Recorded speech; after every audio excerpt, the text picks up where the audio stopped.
Alors la partie élevage phytoplancton, zooplancton, de gauche à droite, tac. Avec le compresseur qui envoie de l'air dans tout ça. La partie éclosion des artémias, donc éclairé 24 heures sur 24, bullage 24 heures sur 24, chauffage. Le petit bac qui me sert à séparer les œufs éclos, non éclos et les nauplies d'artémia. Donc elles sont attirées par la lumière, c'est pourquoi il y a un tube juste à côté. Donc en général, elles se regroupent soit de ce côté-là, soit à l'opposé. Et il n'y a plus qu'à siphonner. L'engrais qui va bien pour le phytoplancton, donc 1 ml par litre. Ici, le petit bac à rotifère, dans lequel je viens d'ajouter du phytoplancton. Et on voit qu'il y a pas mal de mousse, donc il ne va pas falloir que je tarde à les repiquer. Ici, 4 bouteilles de phytoplancton. Donc les 3 premières, celles-ci, je viens de les repiquer.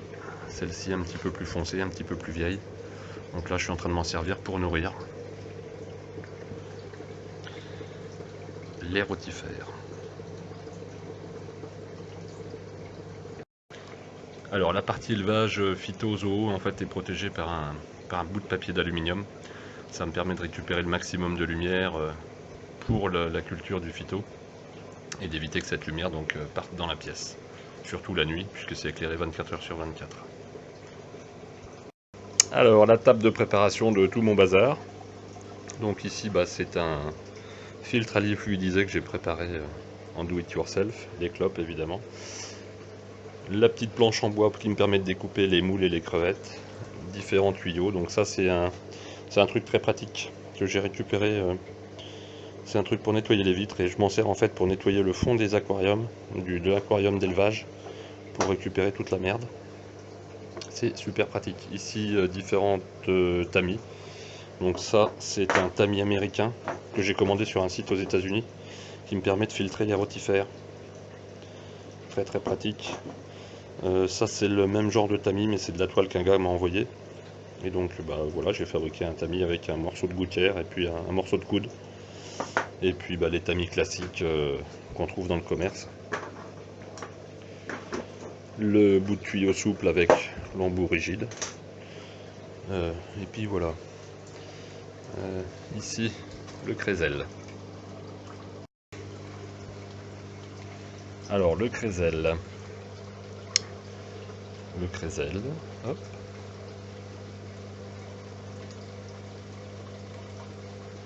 Avec la pompe SP 800 de chez Reason, je crois. Le chauffage et un bullage 24 heures sur 24 pour oxygéner la flotte.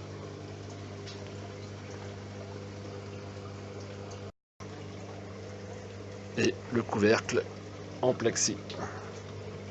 Tac. Voilà. Et il faut opacifier le dessus pour éviter que les larves ne remontent vers la surface pour gober une bulle d'air. Bon là de toute façon ma lampe est placée très très bas, au plus bas, donc normalement je ne devrais pas avoir de soucis. Et juste à côté, le bac d'élevage des crevettes, avec ici une partie qui contient de Stenopus hispidus, dont une est égrenée. Donc plus tard j'essaierai la reproduction de Stenopus hispidus. Ici la partie, donc là avec de la moustiquaire pour séparer la partie Stenopus et la partie élevage des Burnemanie. Des Burnemanie qui se cachent. Hop, on en voit une petite là qui danse.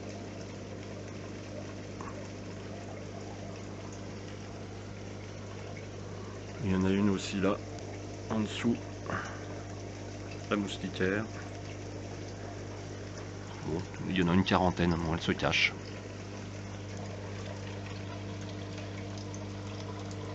Et donc ce bac d'élevage est relié au bac principal par un petit tuyau. Et ça c'est ma décante. Donc là j'ai remis en route un deuxième écumeur, le Deltec MCE 600, en plus de l'HS, pour venir à bout de mes nitrates.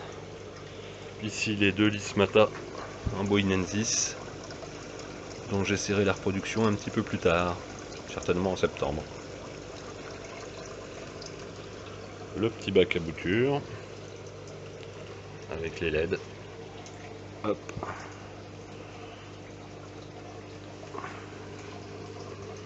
Ici un filtre à charbon. Ici un réacteur à calcaire que j'ai transformé provisoirement en filtre avec résine antiphosphate. Et une pompe Dunce. Ici la réserve d'eau douce avec tout le bazar dessus.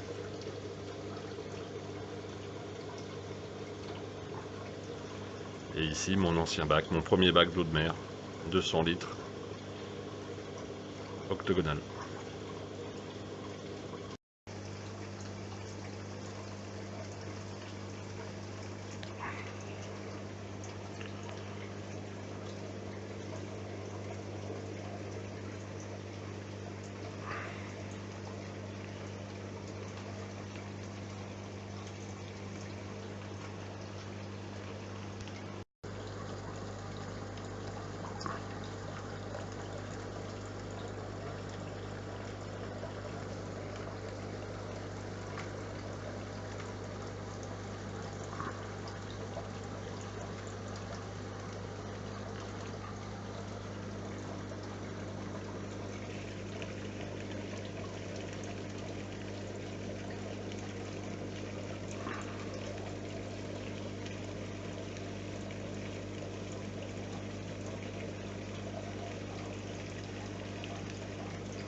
La femelle Stenopus hispidus avec ses œufs.